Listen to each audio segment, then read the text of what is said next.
Baik teman-teman, selamat datang kembali. Pada kesempatan kali ini saya akan membahas analisa saham untuk minggu ini periode tanggal 15 Mei sampai dengan tanggal 19 Mei 2023 ya. Jadi pembahasan kali ini saya akan fokuskan ke kurang lebih 7 saham ya. Yang posisi sekarang itu masih dalam posisi sideways di bawah ya. Jadi kecenderungan masih istilahnya itu buy on weakness ya. Kalau mau buy sekarang kesempatan untuk buy ya karena kalau kita lihat dia sideways di bawah dan potensial kenaikannya masih cukup bagus ya seperti itu ya. Jadi saya tampilkan dulu price performance-nya ya. Kira-kira bagaimana. eh, jadi yang saya bahas nanti ada 7 saham. Ini saya bandingkan 6 ya, setiap satu bandingkan ya. Setiap satu perbandingan, jadi ada 6 di sini. Kita lihat ada Cepin, Java, ini masih satu industri ya. Jadi kalau Anda mau beli, Anda pilih salah satu aja, Cepin atau Java ya. Terserah yang mana. Kalau saya sendiri, saya sudah punya Cepin ya. Kalau Java saya nggak punya, karena saya terakhir pilihnya yang Cepin ya. Kemudian berikutnya Excel, saya punya juga. Hoki saya belum punya, DMMX saya sebelumnya kena jual tapi saya belum buy ya. Nanti saya ada rencana mau buy. Pegas saya masih hold. Dan satu lagi INTP ya, yang saya masih hold ya. Saya sudah bahas sebelumnya. Tadi saya bahas lagi karena masih ada peluang ya. Walaupun sebelumnya kena tonjok bandar ya, kena ARB ya setelah saya beli ya. Eh, jadi kalau kita perhatikan price performance ini dia akan membantu kita ya. Jadi kira-kira dari last price itu posisi kita itu di mana? Jadi ini one day change-nya perubahan satu hari, kemudian satu W itu one week, ini satu M itu one month. Kalau misalnya tulisannya nggak jelas, Anda bisa eh, rubah resolusinya ya. Jadi resolusi videonya Anda rubah ke 1080p ya, supaya lebih jelas ya. Kalau saya perbesar di sini, ntar saya coba perbesar ya. Oke. Harusnya lumayan jelas ya kalau pakai resolusi 1080p ya. Karena sebelumnya ada yang komentar, oh screen-nya kok nggak jelas gitu, nggak bisa dibaca gitu ya. Sebenarnya kalau Anda naikkan resolusinya ke 1080p lumayan jelas ya seperti itu ya. Jadi kalau kita lihat di sini 1M satu bulan, kemudian YTD itu dari awal tahun sampai dengan penutupan hari Jumat ya. Penutupan hari Jumat tanggal 12 Mei 2023 ya seperti itu ya. Kemudian di sini ada 1M, 3M, 6M itu satu bulan, 3 bulan, 6 bulan, low dan high-nya. Kemudian dibandingkan dengan posisi price-nya. Contohnya untuk Cepin di sini ya, ini low-nya dalam satu bulan terakhir itu di 4330, high-nya di 4840 ya. Kemudian 3 bulan terakhir high-nya di 5975. Nah, berdasarkan price performance ini salah satu strategi ya. Jadi kalau kita bicara mengenai analisa teknikal itu ada banyak cara, tapi ini salah satu strategi yang sistemnya seperti tape reading ya. Jadi nggak pakai grafik, kita fokusnya ke angka-angkanya ya, seperti itu ya. Tetap istilahnya itu ke price performance ya, seperti itu ya. Jadi kalau kita lihat performance-nya di sini untuk Cepin itu bagus ya. Kita pilih saham-saham yang masih di atasnya 50% ya dari satu bulannya. Range-nya low dan high-nya. Kalau kita lihat low-nya Cepin satu bulan kan 4330, jadi kalau posisi 4740 itu berarti 80% dari 4330. Kalau 100% berarti dia ditutup di high-nya satu bulan ya, seperti itu ya. Jadi dia membentuk higher high dalam satu bulan terakhir, kalau penutupan terakhir di 100% ya. Kalau saya bahas di sini, ini rata-rata kebanyakan lebih dari 50%. Jadi kesempatan untuk buy on weakness. Pasang trailing stop-nya kalau sudah buy ya, atau stop loss-nya kalau dia kurang dari 50%-nya di sini ya. Jadi ini yang tengah-tengah ini kurang lebih yang saya garis ini ya. Ini untuk acuan kira-kira untuk tengah-tengahnya. Kalau dia sudah di bawahnya 50%, berarti lebih baik kurangi posisi ya. Berarti dia itu gagal ya seperti itu ya. Kalau kita perhatikan untuk Cepin ini year to date-nya dia turunnya 16%. Dan posisi sekarang dia masih menguji resistennya 4840 ya. High-nya yang dalam satu bulan terakhir. Kemudian kalau dia breakout ke atas 4840, kita mau tambah lagi atau average up boleh ya. Jadi itu strateginya. Anda mau buy langsung boleh, pasang stop loss-nya memang agak jauh ya di 4330. Kalau misalnya terlalu jauh ya Anda pasangnya kira-kira kalau turun di banyak 50%-nya ini ya, antara jarak dari low-nya dan high-nya. Kemudian kalau turun lagi di maksimum 4330 berarti dia lower low dari 52 minggunya ya. Jadi saatnya untuk jual dulu semuanya. Itu maksimum cut loss-nya ya. Jangan sampai kalau turun di bawah 4330 Anda nggak jual karena dalam 52 minggu terakhir itu low-nya di 4330. Jadi kalau dia turun di bawahnya lebih baik jual dulu. Nah, ini seperti ini. Kalau kita lihat ini sudah lumayan bagus ya karena dia itu harga terakhir 4740 dia sudah berada di atasnya MA10, MA5, MA20 dan MA30. Nah, berikutnya dia akan menguji MA50-nya di 49,5 ya, kurang lebih seperti itu ya. Kalau dia berhasil naik lagi ya kemungkinan besar dia bisa sampai 6275 yaitu high-nya dalam 6 bulan atau 52 minggu terakhir ya. Cara bacanya seperti itu ya. Jadi ini salah satu strategi kalau yang nggak biasa baca chart ya, karena ada dua jenis orang ya. Ada orang yang lebih suka mengamati angka-angka, terus ada orang yang lebih suka mengamati grafik ya, seperti itu ya. Nah, tergantung sih. Ini saya sajikan dua-duanya. Nah, berikutnya adalah Java. Anda pilih salah satu. Memang Java ini kalau kita lihat masih tertekan ya. Year to date-nya dia minus 14%. Jadi, tapi kalau kita perhatikan dalam satu bulan terakhir, dia mulai rebound ya. 6%, sekitar 6% ya. Dari harga penutupan terakhir itu sudah 6%-an. Itu dalam satu bulan. Nah, kalau kita lihat di sini, dia satu bulan terakhir hanya di 1120 ya. Nah, dia kalau dia berhasil naik ke atas 1120, maka dia akan berusaha untuk mencapai target berikutnya paling enggak di high-nya 3 bulan terakhir ya di 1365 ya. Cara bacanya seperti itu. Nah, untuk stop loss-nya Anda pasang maksimum di 1015 itu maksimum. Tapi kalau jaraknya terlalu jauh dari harga beli sekarang, Anda bisa pasang di tengah-tengahnya di sini ya. Jadi kalau dia turun banyak 50%, Anda jual dulu semuanya. Nah, kalau ingin tahu update perkembangan dari saham ini, Anda bisa langsung tanya saya di grup ya. Di grup kecil juga boleh. Nanti saya akan sharekan datanya ini ya. Jadi Anda tinggal tanya aja, Pak Sunar tolong dong update untuk price performance-nya untuk saham ini ya. Ini saya kirimkan. Kemudian berikutnya untuk Excel juga masih bagus ya seperti itu ya. Setelah 1990 dia akan menguji high-nya dari 3 bulan berikutnya di 2390 ya seperti itu ya. Ini cara bacanya lumayan mudah. Jadi kita nggak pakai grafik ya. Ini kalau yang belum terbiasa pakai grafik lebih suka pakai seperti ini ya. Uh, Ya ini kalau kita lihat hoki dia memang dia lumayan tertekan ya year to date-nya. Tapi kalau kita perhatikan low-nya dari 52 minggu itu di 86 ya, beda 10 poin. Tapi itu lumayan besar ya, 10 poin dari 86 ya. Nah, kalau kita lihat di sini dia masih lumayan bagus kalau mau buy karena dia masih positif ya. Eh, masih high di atas 50% dari satu bulan antara jarak low-nya dan high-nya seperti itu ya. Kemudian DMMX juga masih menarik walaupun masih lesu di bawah. Nah, DMMX ini masih strong downtrend ya. Kenapa? Karena dalam satu minggu, satu bulan dia masih minus ya. Change-nya itu masih price change-nya masih minus. Jadi kenapa kok dibahas Pak Sunar? Karena dia dalam satu hari terakhir dia itu mulai naik ya, seperti itu ya. Dan kalau kita lihat di sini ini masih ada peluang untuk naik ke atas 775 ya, seperti itu ya. Targetnya di 1170 untuk DMMX. Memang lemot banget ya. Jangan lupa pasang stop loss-nya paling dekat maksimum di 620.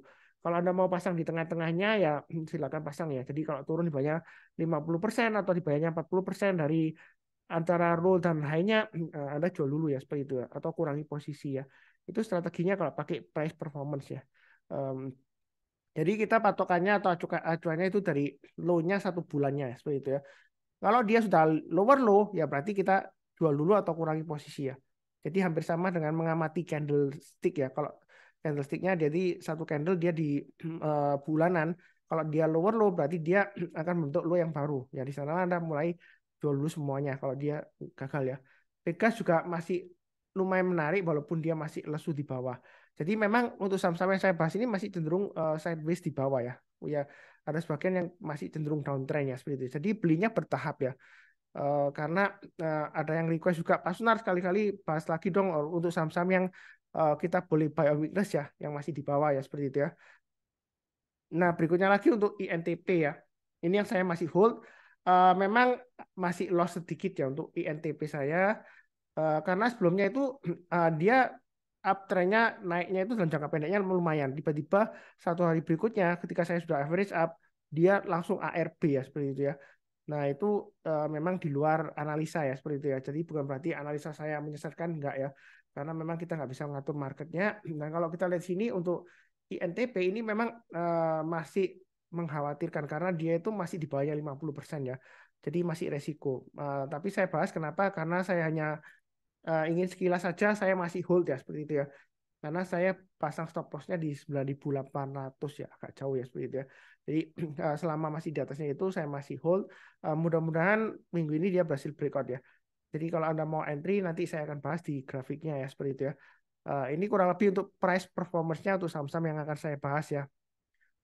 Oke, berikutnya kita langsung ke grafiknya aja, ke chartnya. Sebentar saya sharekan ya sudah ya. Nah, kalau kita lihat di sini untuk grafiknya, untuk yang pertama yang saya bahas adalah untuk saham Cepin ya. Jadi untuk saham Cepin ini kalau kita perhatikan dia masih cenderung sideways di bawah, boleh dikatakan masih downtrend ya. Jadi MA20-nya ini masih melandai. Walaupun dia sudah mulai naik ke atas, tapi dia itu masih belum terlalu tinggi ya kenaikannya ya. Jadi masih cenderung resiko. Kalau mau buy, boleh aja buy-nya bertahap ya. Pasang stop loss-nya di MA20-nya. MA20-nya di 4.600. Jadi kalau dia turun di bawah 4.600, saran saya jual dulu semuanya untuk Cepin. Selama dia masih di atas 4.600, Anda masih boleh hold. Nah, mungkin ada yang bilang, oh Pak Sunar, itu lemot banget Pak Sunar. Tapi kalau kita perhatikan ya, ini tunggunya lama ya, kurang lebih dari 1 minggu ya, hampir 2 minggu. Kemudian dia breakout, dia higher high, lumayan ya dari titik breakoutnya di sini ya. Jadi kalau di sini dia masih ada peluang untuk naik lagi ke atas 4840 kalau mau tambah lagi, atau yang mau tunggu sekalian breakout ke atas 4840 ya boleh ya. Jadi buy-nya tunggu 4840 ke atas kita buy, naik ke atas 4920 kita tambah lagi average up, target price berikutnya di 59 di 5175 dan 5350 ya. Itu untuk Cepin ya. Buy-nya bertahap aja. Kenapa? Karena masih cenderung downtrend ya. Walaupun dia sudah di atasnya MA20. Nah, MA20-nya ini sudah mulai mengarah ke atas ya. Jadi buy-nya bertahap aja. Jangan terlalu agresif. Cukup ya. Oke, berikutnya untuk Java. Nah, kalau kita perhatikan di sini untuk Java, ini masih sama dengan Cepin ya. Masih strong downtrend. Boleh dikatakan sideways juga di bawah ya. Seperti itu ya. Tapi kalau bilang sideways, ini cenderung downtrend karena sebelumnya dia low di sini, lower low. Tapi yang menarik di sini, yang terakhir ya, low yang di sini ini terbentuknya tanggal 9 Mei dan 8 Mei ya. Itu low-nya lebih tinggi daripada low sebelumnya di sini ya. Jadi apalagi kalau kita lihat di sini saat ini dia masih testing resistance swing high-nya di sini di 1120. Kalau yang mau buy untuk Java, mau buy langsung boleh atau tunggu nanti sekalian breakout ke atas 1120 kita barusan buy ya. Jadi buy-nya bertahap. Kemudian kalau dia naik lagi ke atasnya ini swing high-nya yang di 1155 kita boleh tambah lagi atau average up target price berikutnya sekitar 1200 sampai 1210. Nah, di sini ada checkpoint-nya tengah-tengahnya di 1190 ya. Jadi kalau dia gagal turun di banyak 19 ini 1190 ya, maaf. 1190 berarti kita jual dulu ya seperti itu ya. Tapi kalau dia naik lagi ke atas 1210 kita tambah lagi atau average up target price berikutnya ya sekitar 1300 kemudian 1350. Jadi untuk Java ini masih cenderung strong downtrend walaupun MA20-nya melandai sudahnya. Harganya sudah di atas MA20. Jadi kalau mau buy masih cukup menarik lah. Tapi jangan terlalu banyak seperti itu ya. Saya belum punya untuk Java karena saya sudah punya Cepin ya. Jadi salah satu aja, jangan dua-duanya ya seperti itu ya. Salah satu aja terserah nama yang mana. Oke, berikutnya untuk Excel. Excel saya masih hold. Kalau kita lihat di sini, dia akan berusaha untuk breakout dari high-nya di sini 1990. Jadi kalau mau buy, ada dua pilihan. Kalau misalnya Anda takut, Pak Sunar saya tunggu di bawah lagi, boleh aja. Anda tunggu di MA20-nya, ketika nanti MA20-nya dipotong dari atas ke bawah, kemudian tunggu kalau naik ke atas ya. Tunggu memotong dari bawah ke atas, kita barusan buy. Jadi kalau dipotong dari atas ke bawah, kita jangan langsung buy. Tunggu kalau naik, kita buy. Nah, kurang lebih mungkin nanti di area 1860 atau 1930 ya. Ya, seperti itu ya. Atau kalau misalnya nggak dikasih Pak Sunar, ya kita buy high sell higher. Naik ke atas 1990 kita buy atau average up yang sudah punya target price berikutnya di 2080. Nah, breakout lagi ke atas 2080, target berikutnya di 2300-an ya. Itu untuk Excel. Kurang lebih cukup. Berikutnya untuk hoki. Kalau kita lihat di sini hoki masih cenderung sideways di bawah ya. Jadi boleh dikatakan masih downtrend ya. Walaupun dia sideways tapi sidewaysnya itu di jalur downtrendnya seperti itu ya. Maksud saya seperti itu. Jadi bukan di jalur uptrendnya. Nah kalau kita lihat ini volumenya 2 hari terakhir naik dan pembelian asing ya. Ini net buy asing ya. Dia naik ya seperti itu ya. Nah ini masih ada peluang nggak Pak Sunar untuk breakout lagi? Masih ada ya. Jadi Anda pasang aja stop loss-nya yang sudah punya di MA20-nya di 91 maksimum di 86 ya itu stop loss stop lossnya maksimum kalau Anda beli hoki. Nah, kalau dia naik lagi ke atasnya 99, Anda boleh tambah lagi yang sudah punya ya, atau yang belum punya kalau mau buy silakan. Target price terdekatnya di sini ada checkpoint swing high-nya 107. Nah, kita jangan terlalu kaku. Artinya mau Pak Sunar, ini ekor panjang ke atas loh. Nanti kalau dia naik ke atas 107, kita langsung take profit aja atau gimana? Ya, pasang aja trailing stopnya. Mungkin Anda pasang trailing stopnya di 104 atau 103 ya. Tapi kalau posisinya dia breakout ke atas 107, untuk hoki ini kita boleh tambah lagi. Kalau yang mau buy high sell higher juga boleh. Target price berikutnya di sekitar 120-an ya. Di sini target saya di 122 ya. Jadi sekitar 119 sampai dengan 122. Itu targetnya untuk hoki ya. Kalau dia berhasil breakout ke atas 107. Jadi buy-nya bertahap aja karena kecenderungan masih di bawah ya. Kurang lebih seperti itu ya, cukup ya. Oke, berikutnya untuk Pegas, saya masih hold ya. Lemot banget ini Pak Sunar. Ini sideways seperti ini. Memang untuk Pegas ini hati-hati kalau sideways-nya ya. Jangan terlalu banyak. Kenapa? Karena dia sebelumnya sideways di sini ya, di jalur downtrend-nya. Ternyata dia breakdown, turunnya lumayan dalam ya. Jadi di sini dia sideways lagi. Kalau dia breakdown ke bawahnya 1345 ya lebih baik jual dulu semuanya. Atau maksimum di swing low-nya di sini ya. 1325 kalau dia gagal bertahan di atasnya 1325 malah turun lagi ya jual dulu semuanya. Kalau mau spekulasi koleksi buy a weakness sekarang boleh aja naik ke atasnya 1460 high-nya di sini ya. Kita tambah lagi atau average up atau ikutin garis-garis yang sudah saya berikan di sini ya. Nah, kalau misalnya garis-garis ini Pak Sunar gak jelas Pak Sunar, itu bukan berarti maksudnya bukan berarti nggak mau sharekan screen-nya ya seperti itu ya. Karena sebelumnya ada yang komentar kok buram Pak Sunar. Mungkin nggak tahu ya. Kalau mau jelas itu resolusinya dinaikkan ke 1080p. Karena kalau Anda menggunakan mobile phone ya, itu dia resolusinya apalagi kalau pakai mobile data, dia resolusinya nggak full ya, pakai resolusi yang sedang, itu nggak kelihatan angka-angkanya, buram ya seperti itu ya. Jadi kalau Anda naikkan ke 1080p, itu bisa terbaca angkanya seperti itu ya. Um, Kenapa kok seperti itu Pak Sultan? Karena saya nggak mau terlalu besar gitu ya, jadi agak susah melihat keseluruhan catnya ya seperti itu ya. Jadi Anda zoom sendiri, uh, kurang lebih sih cukup ya. Atau pakai laptop aja atau pakai tablet ya kalau mau lihat lebih enak ya seperti itu ya. Kurang lebih cukup untuk Pegas. Berikutnya untuk DMMX. Jadi DMMX ini sebenarnya sebelumnya sudah saya kasih rekomendasi di sini ya. Pak Mikres ya. Jadi stop loss-nya tetap sama di 65 dan 620 itu maksimum. Ini masih ada peluang target price-nya di 875 dan 1000. Nah, kalau mau buy sekarang boleh, buy-nya bertahap aja. Naik ke atas 775 kita tambah lagi atau average up. Target price berikutnya dia akan menguji high-nya di 875. Kalau dia berhasil breakout lagi, maka kita boleh tambah lagi, maka berikutnya adalah sekitar 935 sampai 1000 ya, seperti itu ya. Jadi saya gambarkan aja di sini kurang lebih garis-garisnya di atas. Nah, garis-garisnya ini jangan salah paham berarti oh TP Pak Sunar take profit gitu. Enggak. TP itu biasanya saya lebih suka menyebutnya target price ya. Nah, take profitnya atau profit takingnya ya istilahnya ya. Profit taking ya supaya nggak kecampur dengan TP target price.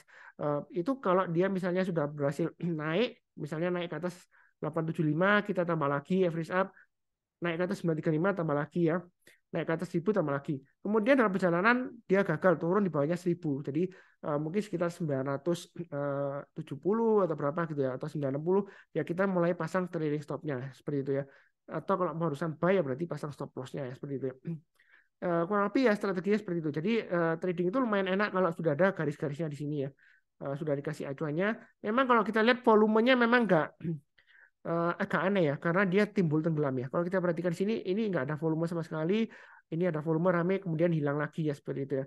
Jadi ini resikonya memang agak tinggi ya, fluktuasinya agak tinggi. Ya kurang lebih seperti itu untuk TMMX. Berikutnya untuk INTP. Jadi INTP ini saya terus terang masih hold karena terakhir ada buyback ya. Setelah saya buyback ya ternyata dia gagal lagi turun lagi ya. Tapi saya masih hold karena belum kena stop loss saya di 9.800-an ya. Seperti itu ya. Jadi di sini kalau dia berhasil naik lagi ke atas 10.550, saya akan tambah lagi atau average up. Yang belum punya kalau mau nyicil buy boleh aja. Tapi nyicilnya ke atas ya. Artinya kalau naik kita tambah lagi, tapi kalau turun jangan di average down ya. Seperti itu ya. Biasakan untuk saham-saham yang masih downtrend, apalagi kalau sideways di bawah ya, itu kalau turun jangan di average down-nya. Kenapa? Karena kalau kita turun di average down itu resiko dia bisa breakdown dari supportnya ya. Di dalam hal ini maksimum support psikologisnya di 9650. Kalau dia turun di banyak 9650 dia bisa jauh ya sampai ini ke bawah sampai dengan 9000 ya lo-nya. Jadi jauh banget turunnya. Jadi jangan sampai kita itu melawan tren ya seperti itu ya. Jadi mau murah boleh, tapi kita harus tahu resikonya. Jadi jangan sampai inginnya murah supaya cuan lebih banyak. Jadi kalau turun ya tambah lagi, pas turun tambah lagi. Iya kalau nanti naik. Kalau nggak naik-naik, turunnya makin dalam ya kita makin ruginya makin banyak. Walaupun mungkin average-nya kita makin turun, tapi kan nilai rupiahnya ruginya lebih banyak karena kita nambah posisi ya. Kurang lebih seperti itu ya. Jadi ini ada 7 saham yang kecenderungan masih downtrend. Kalau mau buy sekarang masih ada peluang ya seperti itu ya. Sebenarnya kalau untuk INTP ini kalau kita lihat jangka menengahnya ya, itu ini untuk weekly-nya ya, dia masih sideways ya. Jadi masih ada peluang ya. Memang ciri khasnya di sini sideways-nya lama ya. Ini bisa berbulan-bulan, tapi begitu dia breakout ke atas 10.550, ini kenaikannya lumayan ya sampai 11.500-an ya. INTP seperti itu. Apalagi kalau kita lihat dari dividen history-nya, dia nggak terlalu pelit untuk membagikan dividennya ya. Ya mudah-mudahan seperti itu cukup ya. Seperti biasanya saya doakan selalu semuanya selalu sehat, damai, dan sejahtera selalu. Amin. Terima kasih banyak. Yang baru kenal channel Saham Profit ya, jangan lupa subscribe, like, kemudian nyalakan lonceng notifikasinya. Kalau ada saran atau komentar ya, silakan tulis di kolom komentar ya, seperti itu. Um, Kurang lebih sekian ya. Tetap semangat. Jangan lupa nonton yang video lainnya, playlistnya atau YouTube sekarang pakai istilahnya podcast ya. Linknya ada di video deskripsi di bawah ini. Terima kasih banyak.